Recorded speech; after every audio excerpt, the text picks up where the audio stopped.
Uy, insan medyo may ano ngayon may mga issue na si Jinggoy daw Okay. Ito Sige. disclaimer po disclaimer tuloy. Hindi na disclaimer to sa sa atin di ba? Pero disclaimer sa Radyo Pilipinas ito.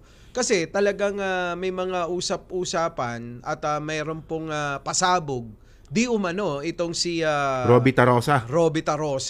Oo, grabe yun Sa hindi lang nakakaalam kasi, meron binabanggit dito si Robbie Tarosa sa Facebook niya. Na ako talaga nagulat talaga ako dito wala akong idea dito. Hindi ko alam yun Pumutok to kagabi lang Kagabi? So sabi ni Robbie Tarosa dito Jinggoy, mag-resign ka na. Kung hindi, I will be forced to tell the country about your double life. So may double life daw. You are one of the reason ba't kami naghiwalay. I have all the receipt. Try me, pareho lang kayo ng ex ko. Nako. Baboy daw, may baboy sa baboy? Wow, baboy. Ano yun? Alam mo, insan, kung babae nagsalita, ng lalaki kasi. So, ex, so, ibig sabihin love triangle? Ganun ba ibig sabihin? Di ba parang yung Robbie Tarosa, aminadong yun? Hindi, talaga yun. LGBT talaga siya. Oo, di ba? Oo. Tapos, di pa, may update siya, nag-update siya ngayon. Na ano? So, nag-post siya kanina 10 hours ago, sabi niya, ito na po ang mga death threat. May mga death threat na daw. Nako, patay. No, I do not care. I will continue to speak the truth. Ito malupit. Hindi, teka muna. Bakla at sinungaling ka. Hindi, teka muna, bakit ngayon lang naman na nagsasalita kung kailang may malaking issue din kinakaharap si Jinggoy? Diba? Kasi meron siyang binabanggit dito na nangyari ito nung panahon pa ni FPJ, nung nakakampanya sa FPJ noong 2004. Nako. So, ibig sabihin, nung 20 years ago pa. Kaya nga, ang tagal-tagal na. Tagal na. Oo. Pero ang point dito, totoo man to o hindi, sa akin lang parang pasok to sa sa cyber libel. Kasi totoo man o hindi Oo. Kasi ang cyber libel kasi insan, hindi naman siya tinitingnan kung may katotohanan ba o wala yung sinasabi mo. Ang tinitingnan talaga doon kung may malis ba yung post. Pero kasi, alam mo insan, matagal na kasing mga may nagsasabing may mga may mga senador na mga alam mo na, hindi naman natin kasi kinukutya yun. Kung yun yung nararamdaman nila ano naman problema doon?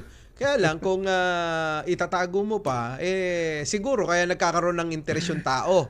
Pero yung mga artista na mga nagladlad na, tulad ni Rostom Padilla, di ba? Okay lang yun di ba? Wala nang... Hindi, tsaka wala namang issue kung kung LGBT yung tao. Kaya nga. Hindi naman to 1980s Oo nga. Year 2020s na po tayo. Kaya walang issue po dyan. Ano naman kung kapwa lalaki ang kursonada? Kachorbanes. Di ba? Kung doon nagiging masaya, di ba? Ulitin ko lang hindi naman natin yan kinukutya o pinipigilan. Ang ang problema, kung ganun ka, umamin ka na. Di ba? Tapos ito pa nag-post pa siya dito. Na my father had us flown out to a safer place. So nagtago na rin pala sila. So ito yung mga post. May mga post 30 minutes, may post na naman siya 30 minutes si Robbie Tarosa. So may death threat na talaga, no? Yan ang sabi niya. Pero matindi to kasi ito na. Actually, yung sabihin mo na, ito ay may own opinion, sabihin niya na bakla si Jinggoy, medyo okay lang, bakla, or whatsoever, sorry for the word. Whatsoever, okay lang yan Pero kasi, yung mga sumunod niya ng post kasi, may may malis na. Talagang nirat-rat na ka. Nirat-rat niya na talaga. Nirat-rat niya na. Oo. In-all out niya na yung... Kasi, konektado ba to sa flood control ni Jinggoy? Tingin mo? Tingin ko, maaari siguro na... nagkaroon ng pagkakataon. Yan si Robbie. Bakit yung tamang pagkakataon? Tingin ko baka ikaw ba naman nag-awang ka ng boyfriend nasaktan 20 years mong kinimkim yan Para bang ako ay pinagpalit pero di yun masakit kasi babawi ako ngayon. Parang gano'n. Parang gano'n tingin ko yan. Baka nakakuha lang ng pagkakataon para makaganti. Revenge yan. Tingin ko Pero kasi dapat pag mga ganyang klase mga issue, dapat medyo maingat sana sa post. Kaya Kasi may malis yung post eh. Oo. May malis talaga eh. Ikaw ba insan tatanungin na kita ngayon ha? Naniniwala ba ako? Ayun ba?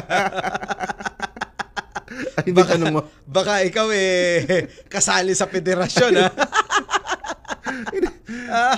Hindi, ngayon ko na talaga nabalitaan na may ganyang issue si ano.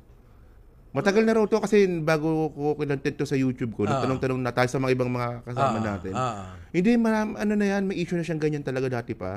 May issue na. Sabi nila, pero ako wala talaga nabalitaan eh. Siguro kailangan magsalita ni Senator Jinggoy Estrada dyan. Kasi pati na yung pagkalalaki niya na ano na. Oo, kasi kawawa din naman ng pamilya, syempre, di ba? Nga pala, pamilyado nga pala. Pamilyado Kaya ako nagtataka, sasabihin nyo, bakla magaling pa mag-basketball. At saka, action star Paano mangyayari magaling bakla manuntok, magaling mag-basketball. Di ba? Magaling din sa flood control. Kaya nga.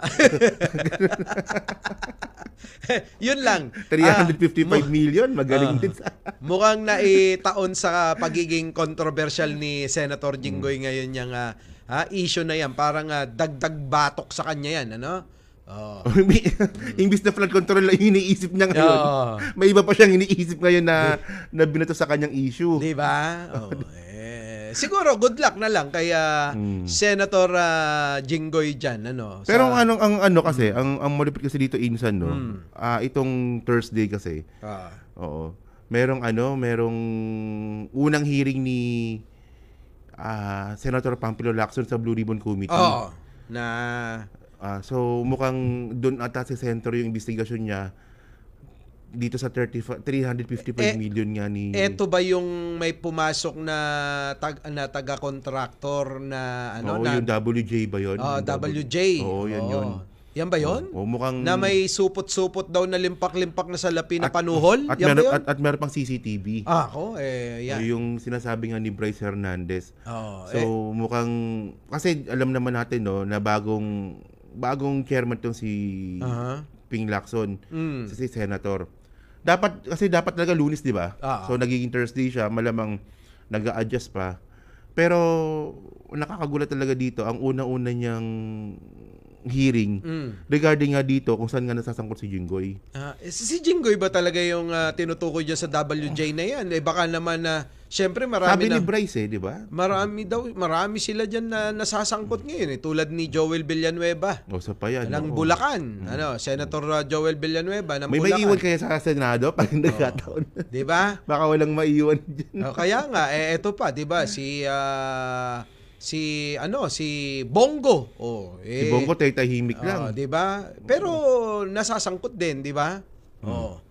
Tapos etong si Cheese Escudero. Si Cheese tahimik na lang din. Malay ba natin?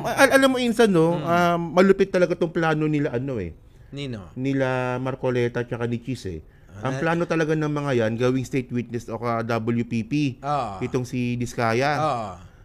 Ang problema nila, pagkatapos ng hearing nila, biglang napalitan ng Senate President. Ayun lang. Ang pipirma pala ng WPP, Senate President. Kaya nga. Ngayon, kung di pala napalitan si Cheese, di malamang nasa Witness Protection Program na si Diskaya ngayon. Tingin ko dyan, siguro meron silang gustong palabasin.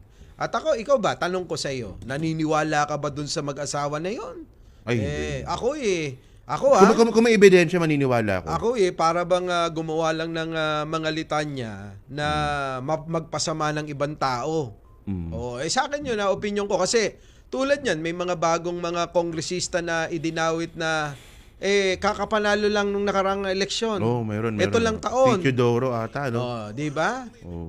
So mahirap na basta paniwalaan din 'tong mag-asawa at lalong-lalo na nung sinabi na ang kanilang records ay yung 2022 lang hanggang 2025.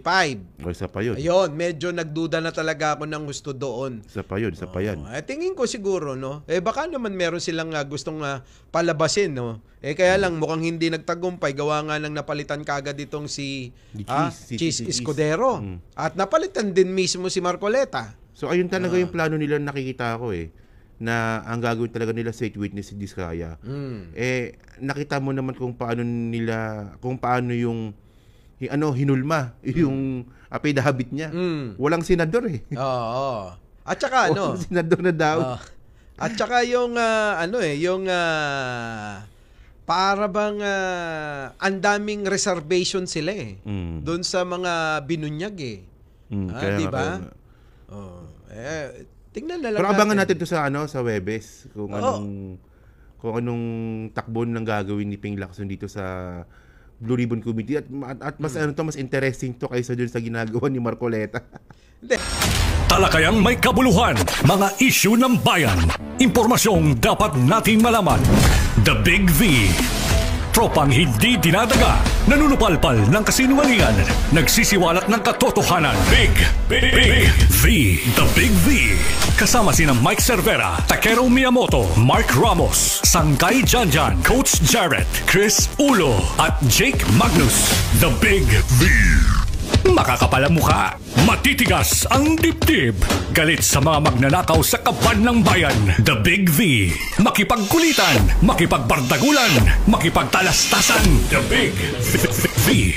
Tuwing Sabado, alas 5 hanggang alas 7 ng gabi sa Radyo Pilipinas, Radyo Publiko, 738.